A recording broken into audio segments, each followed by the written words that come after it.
Salam sejahtera untuk kita semua.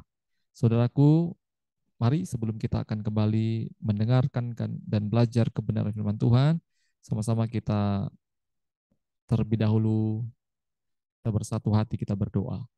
Bapa kami dalam surga, terima kasih buat waktu yang baik ini. Kami boleh kembali diberikan waktu untuk menikmati firman Tuhan. Tolong kami Tuhan, tolong hamba-Mu yang menyampaikan. Tolong juga kami yang mendengarkan. Sehingga berita firman Tuhan ini boleh berakar, bertumbuh, dan berbuah dalam kehidupan kami. Tuhan, bukakan rahasia-rahasia firman-Mu. Segala kuasa iblis setan jahat, Tuhan berperang ganti kami. Dalam nama Tuhan Yesus kami berdoa. Amin. Saudara, saya berdoa dan berharap saudara sudah membaca Imamat pasal 23, satu pasal. Dan bagi saudara yang mengambil ini sebagai ibadah online, saudara harusnya saudara sudah ambil waktu untuk memuji dan menyembah Tuhan terlebih dahulu. Baik, bagi saudara yang sudah memuji menyembah Tuhan dan membaca Imamat pasal 23, kita akan belajar ya pewahyuan apa yang bisa kita dapatkan melalui pembacaan Imamat pasal yang ke-23 ini. Nah, saudara, kalau kita membaca Imamat pasal 23 ini adalah gambaran daripada perjalanan atau hari-hari raya daripada bangsa Israel itu sendiri.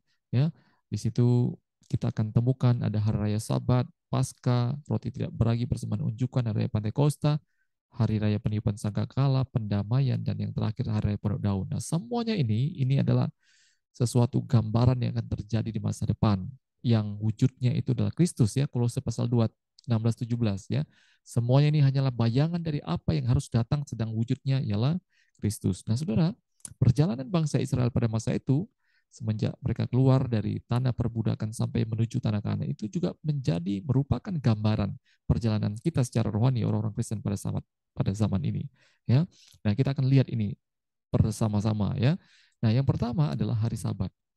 Ayat yang pertama sampai ayat yang ketiga. Tuhan berfirman pada Musa, berbicaralah kepada orang Israel dan katakan pada mereka, hari-hari raya yang ditetapkan Tuhan yang harus kamu maklumkan sebagai waktu pertemuan kudus, waktu perayaan yang kutetapkan adalah yang berikut.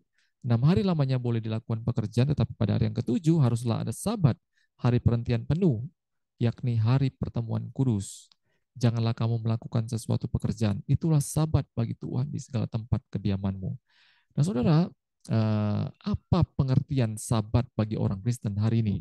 Ya, tentu ini yang menjadi pertanyaan bagi kita semua. Ya, Sabat memang hari yang Tuhan gunakan untuk beristirahat pada saat pengerjaan ya alam semesta ini dan manusia. Nah, saudara, tetapi pada kesempatan ini kita melihat ya kenapa Tuhan menetapkan Sabat dan apa pengertiannya bagi kita hari ini. Saudara, waktu kita sampai ke bumi, kita diciptakan masuk ke dalam dunia. Kita berada dalam kuasa dunia, saudara. Ya, iblis setan jahat mencoba mengaum-aum sedemikian rupa ya, mengirimkan ya berbagai-bagai ya halangan cobaan untuk kita, ya keinginan mata, keinginan daging, keangkuhan hidup, saudara, ya dipertontonkan kepada kita sehingga kita bisa jatuh, saudara. Nah, saudara, karena itu firman Tuhan berkata, Yesus berkata, manusia hidup bukan hanya dari roti saja, tetapi firman yang keluar dari Tuhan itu sendiri. Nah, apa maksudnya, saudara? Ya, saudara, kita dihadapkan, saudara, ya setiap kalau bicara tentang hari Minggu, ya kita tahu bahwa uh, ini merupakan juga hari Sabat bagi orang Kristen ya untuk mempersembahkan dirinya beribadah kepada Tuhan ya. Tapi kita juga diperhadapkan dengan kebutuhan-kebutuhan duniawi ya. Ya, kalau kita tidak juga bekerja hari Minggu, kita akan kekurangan dan lain sebagainya. Saudara, bangsa Israel waktu berada di tanah Kanaan, ini adalah gambar di tanah Mesir, ini adalah gambaran waktu mereka terikat dengan dosa. Gambaran-gambaran orang yang terikat dengan dosa selalu bekerja, kerja dan bekerja. Mereka menjadi budak. Mereka melakukan segala ya hal-hal yang bersifat daging jasmani. Ya. Ya. Orang yang terikat dengan dosa terus, terus dan terus. Saudara dan saya mungkin pernah mengalami hal ini ya. Kita sulit sekali. Ya. Kita tidak pernah mendapatkan satu ketenangan, mendapatkan satu hari peristirahatan. Karena itu Tuhan ya memberikan sesuatu yang baik bagi kita ya, waktu untuk beristirahat. Ya, ya. Hari ini di gereja orang tua saya ya karena melayani di pulau-pulau ya hari ibadah mereka ada yang hari Minggu, ada yang hari Senin, ada yang hari Selasa dan sebagainya. Ya hari Sabatnya beda-beda. Ya, apakah ini salah atau tidak, saudara? Hari ini pengertian Sabat bagi kita adalah hari di mana kita mendapatkan perhentian, rest, yang menikmati waktu-waktu bersama Tuhan. Ya, Pemasmur mengatakan lebih baik 1 hari di pelataran Tuhan daripada 1000 hari di tempat lain. Orang yang mencintai Taurat Tuhan, dia seperti air, pohon yang ditanam di dalam aliran air yang menghasilkan buah pada musimnya. Ini gambaran-gambaran orang yang mendapatkan perseratan dengan Tuhan. Ya. Pemasmur mengatakan Tuhan adalah gembalaku, takkan kekurangan aku. Ia membaringkan aku di padang berburu hijau, membawa aku ke air yang tenang. Ya. Wah, dia ya, seumur hidupku aku menikmati kemurahan Tuhan. Ini gambaran orang-orang yang menikmati ya peristirahatan di dalam Tuhan. Tuhan ingin memberikan ini kepada kita. Maka itu langkah pertama sebagai orang Kristen, orang percaya. Maka harusnya kita mengalami perjumpaan secara pribadi dengan Tuhan, peristirahatan di dalam hadirat Tuhan. Ini perjalanan pertama orang Kristen, saudara. Yang kedua, saudara, ayat 5 dan 6. Dalam bulan yang pertama, pada tanggal 14 bulan itu, pada waktu senja, ada Paskah bagi Tuhan. Dan pada hari yang ke-15 bulan itu ada hari raya roti tidak beragi bagi Tuhan. 7 hari lamanya kamu harus makan roti yang tidak beragi. Yang kedua, hari raya bangsa Israel adalah hari raya Paskah, atau juga digabung dengan hari raya roti tidak beragi karena hari 14 dan hari yang ke-15. Saudara, Paskah kita tahu bahwa ini gambaran terlepasnya bangsa Israel daripada perbudakan. Ya. Darah domba dipotong sembelih diletakkan di pintu-pintu rumah mereka. Semua anak sulung bangsa Mesir mati kecuali anak sulung bangsa Israel, tidak ada yang mati, saudara. Ya, terlepas mereka. Ini juga gambaran apa yang Yesus lakukan dengan darah yang Yesus korbankan. Ya, kita terlepas daripada dosa. Ya. Saudara, kenapa ada hari raya roti tidak beragi? Roti kalau beragi itu buatnya agak lama, saudara. Ya. Roti tidak beragi dilakukan dengan cepat. Ini berarti ya kelepasan terhadap dosa harus dilakukan dengan segera, dengan cepat, diperingati dengan cepat, dilakukan, dibebaskan dengan cepat, saudara. Ini perjalanan bangsa Israel dan ini juga gambaran perjalanan anak-anak Tuhan pada hari ini. Dosa, tetap dosa, harus kita dilepaskan dari dosa. Dan cara terlepas dari dosa adalah hanya melalui darah Yesus itu sendiri. Ya, ya. Saya tidak berlama-lama di sini, saudara. Langkah ketiga, saudara, ada hari raya persembahan unjukan. Ya, ayat 9 sampai 14. Tuhan berfirman pada Musa, berbicara kepada orang Israel dan katakan kepada mereka, apabila kamu sampai ke negeri yang akan kuberikan kepadamu dan kamu menuai hasilnya, maka kamu harus membawa seberkas hasil pertama dari penuaianmu kepada imam. Nanti saudara silakan baca selanjutnya. Saudara, ini belum terjadi. Masih dalam perjalanan, masih baru akan keluar. Tuhan sudah berfirman. Ini artinya apa, saudara? Kita belum bekerja, kita belum berusaha, kita belum menghasilkan. Tuhan sudah memberkati kita kok. Tuhan sudah memelihara. Ya. Dan Tuhan ingatkan nanti waktu engkau diberkati, engkau bekerja, engkau memulai segala sesuatu, maka segala yang pertama itu berikan kepada Tuhan.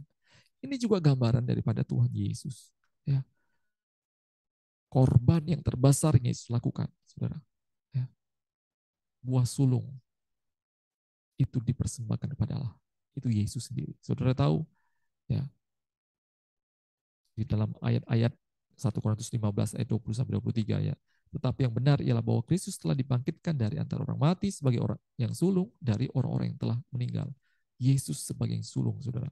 Matius pasal 28 kalau saudara baca ya tentang kebangkitan Tuhan Yesus, dia pada hari Sabat ya. Korban ini juga dilakukan pada hari sesudah Sabat. Yesus juga bangkit setelah Sabat. Jadi Yesus merupakan korban sulung yang pertama. Saudara, maka itu kenapa juga pengajaran-pengajaran hari ini orang Kristen ya, memang ini bukan menjadi tradisi yang wajib atau upacara khusus atau hal-hal yang ditekankan khusus untuk kita lakukan ya tentang korban sulung ya, segala sesuatu yang pertama kita dapatkan dalam pekerjaan, dalam hasil kita berikan kepada Tuhan. Tapi ini menjadi dasar iman, saudara. Kenapa, saudara? Ya, Amsal 3 ayat 5 sampai 6, saudara lihat, percayalah kepada Tuhan dengan segenap hatimu. Jangan bersandar kepada pengertianmu sendiri. Akuilah dia dalam segala lakumu, maka ia akan meluruskan jalanmu. Jangan engkau menganggap dirimu bijak. Takutlah akan Tuhan, jauhi kejahatan. Itulah yang akan menyembuhkan tubuhmu dan menyegarkan tulang-tulangmu. Muliakanlah Tuhan dengan hartamu dan dengan hasil pertama dari segala penghasilanmu. Ya. Ini juga menjadi dasar ya kenapa orang-orang Kristen juga diajarkan tentang korban sulung ya, memberikan yang pertama kepada Tuhan. Ini masalah iman, saudara. Ya. Ini masalah iman ya.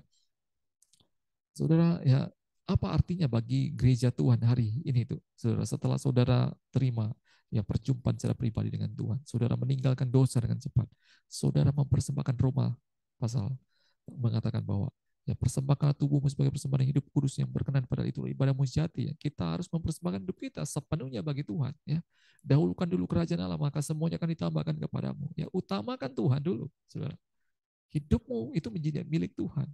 Jangan biarkan ya orang lain, harta, karir, ya, jabatan dan lain sebagainya merenggut ya yang terbaik darimu untuk kau persembahkan bagi Tuhan. Engkau, Yesus sudah memberikan korban sulung, dia sendiri. Kita juga, orang yang tebusnya harus memberikan yang terbaik bagi Tuhan. Ini yang pertama, saudara. Nah, saudara, langkah selanjutnya ada hari raya Pentakosta. Ya, ayat yang ke-15, 16. Kemudian kamu harus menghitung mulai dari hari sesudah Sabat itu, yaitu waktu kamu membawa berkas persembahan unjukan harus ada genap 7 minggu. Ya, sampai pada hari sesudah Sabat yang ketujuh kamu harus hitung 50 hari ya. Jadi hari raya 7 minggu ini sama dengan hari raya 50 hari, saudara. Setelah merayakan persembahan unjukan, saudara, yang tadi mempersembahkan hasil pertama, mereka akan menuai, ada masa menuainya, saudara. Dan waktu menuai, mereka juga melakukan satu persembahan kepada Tuhan. Ya, persembahan unjukan, persembahan penuaian. Dan ini juga disebut hari raya Pentakosta, hari raya ke-50. Apa yang terjadi, saudara? Saudara membaca dalam kitab Keluaran pasal 32, ya. Orang Israel waktu Musa naik ke gunung, bertemu dengan Tuhan, mereka buat uh, dewa tandingan, ya, lembu emas, saudara, dipimpin oleh Harun. Waktu Musa turun, Musa berkata, siapa yang mau membela pekerjaan Tuhan, bunuh orang-orang yang sembah ini. Pada saat itu orang-orang Lewi maju dan mereka membunuh ya orang-orang yang menyembah berhala, sekitar 3.000 orang. 3.000 orang mati, saudara. Saudara kalau membaca kisah para rasul pasal 2, waktu hari raya Pentakosta, waktu pencurahan kuasa Roh Kudus, ada 3.000 orang yang terima Tuhan. Ini artinya hari raya persembahan adalah saudara yang sudah ya memiliki perjumpaan dengan Tuhan, meninggalkan dosa, mempersembahkan hidup saudara sebagai persembahan yang pertama bagi Tuhan. Harusnya hidup saudara ya menuai, menjadi buah, menjadi saksi. Ya, buah-buah di dalam Alkitab firman Tuhan ya, ada buah-buah pertobatan, buah-buah roh, buah-buah jiwa-jiwa baru. Ini yang harus kita persembahkan ya, tuai bagi Tuhan. Ini perjalanan orang Kristen pada hari ini, saudara. Haleluya. Yang kelima, saudara, ya, hari raya peniupan sangkakala. Tuhan berfirman pada Musa 23, 24, 25. Katakanlah kepada orang Israel begini, dalam bulan yang ketujuh pada tanggal 1 bulan itu kamu harus mengadakan hari perhentian penuh yang diperingati dengan meniup seruna, yakni hari pertemuan kudus. Ini hari-hari raya ini adalah hari raya yang dilakukan pada bulan ketujuh, saudara. Salah satunya yang pertama adalah peniupan sangkakala. Nah, kalau kita melihat di dalam Alkitab, sangkakala itu berbunyi ketika Tuhan ingin bertemu dengan Musa. Ya, berbunyi waktu umat berkumpul karena ada musuh. Ya, berbunyi waktu bangsa Israel ya merayakan hari-hari penting, mereka dipanggil berkumpul mempersembahkan korban menyenangkan hati Tuhan. Ya, ya terjadi tahun kelepasan juga, tahun Yobel. Ya, robohnya tembok Yeriko juga dibunyikan sangkakala. Nafiri dibunyikan waktu pentabisan bait Allah. Ini gambaran-gambaran tentang bunyinya sangkakala, saudara. Nah, saudara yang saya kasih dalam Tuhan, di akhir zaman ya peniupan sangkakala itu terjadi pada saat ya rapture, pengangkatan gereja, atau di kitab Wahyu dicatat waktu penyingkiran gereja ya. Di kitab Wahyu mencatat ada 7 meterai, 7 sangkakala, 7 cawan murkala, 7 sangkakala ya. Kalau saudara baca yang keempat ya, ya wah siksaan yang begitu besar, masa antikris, saudara, masa kesesakan ya. Maka sangkakala saudara menandakan orang-orang ya yang sudah melewati perjalanan bersama Tuhan, ya, mereka akan disingkirkan, mereka akan mendapatkan ya pembebasan daripada Tuhan. Nah, saudara, orang Kristen ya peniupan sangkakala berarti ada peringatan yang harus kita hati-hati di dalamnya ya. Orang Kristen sesudah mengalami Tuhan ya, terlepas dari dosa ya, mempersembahkan hidupnya ya, berbuah bagi Tuhan, mereka akan mengalami juga yang namanya masa-masa kesesakan, ujian dan lain sebagainya. Kita harus menang. Sangkakala juga berbicara firman Tuhan. Firman Tuhan harus diperdengarkan terus supaya kita bisa menang melewati setiap godaan-godaan daripada si iblis, si musuh, saudara. Ini perjalanan orang Kristen ya. Ya, saya tidak berlama-lama, saudara. Yang keenam, ya, kita akan masuk ya dalam perjalanan bangsa Israel disebut dengan hari raya pendamaian ayat 28 sampai 32. Ya, pada hari itu janganlah kamu melakukan suatu pekerjaan, itulah hari pendamaian untuk mengadakan pendamaian bagimu di depan Tuhan Allahmu. Karena setiap orang yang pada hari itu tidak merendahkan diri dengan berpuasa, haruslah dilenyapkan dari orang-orang sebangsanya. Setiap orang yang melakukan sesuatu pekerjaan pada hari itu, orang itu akan kubinasakan. 31, janganlah kamu melakukan suatu pekerjaan terus untuk pandang. Saudara, saudara bisa baca dari ini. Saya sudah pernah jelaskan ini hari pendamaian dibahas khusus di pasal-pasal sebelumnya. Saudara, kita tahu bahwa hari ini pendamaian ya, apa yang dilakukan? Imam mewakili dirinya, mewakili kaumnya, mewakili seluruh bangsa ya, untuk menghadap Tuhan, mendamaikan dosa ya. Nah, saudara, karena itu saudara jangan salah ya. Jadi yang bisa mendamaikan antara kita dan Allah itu hanya Yesus sebagai imam besar yang dicatat dalam kitab Ibrani. Ya, hari raya pendamaian. Satu ketika nanti bangsa Israel sekarang ada sebagian yang belum terima Tuhan Yesus sebagai Tuhan dan Juru Selamat. Tidak, belum bisa didamaikan. Ya, kitab Wahyu mencatat kisah ini, saudara. Ada waktunya nanti mereka akan didamaikan dengan Tuhan. Ya, ini penting, saudara. Orang, bagaimana dengan gambar kita orang Kristen pada hari ini? Ya, kita yang sudah didamaikan dengan Tuhan. Apa yang terjadi? Keluaran pasal 32, ya Musa berkata, Tuhan, ampuni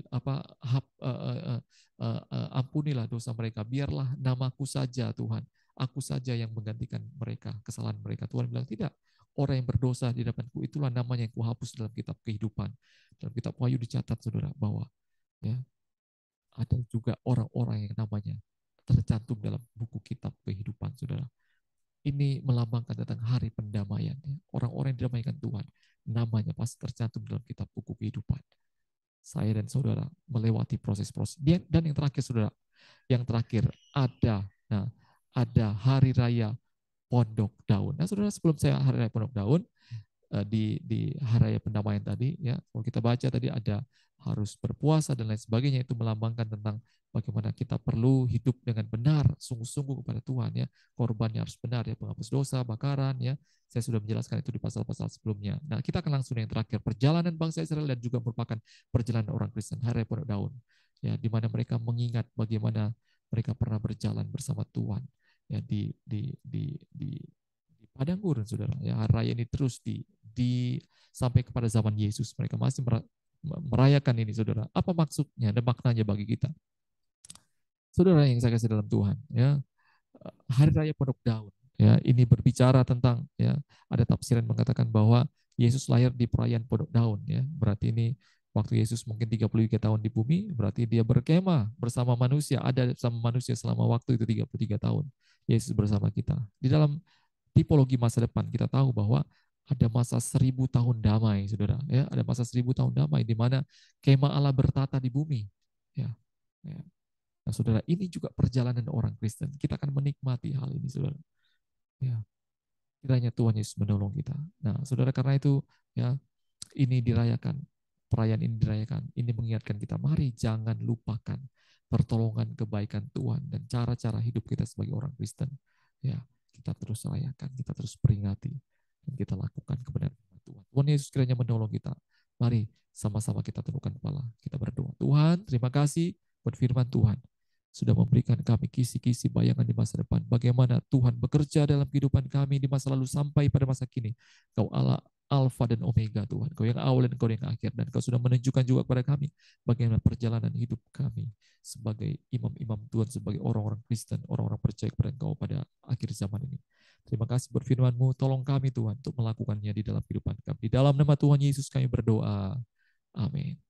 Tuhan Yesus memberkati kita semua.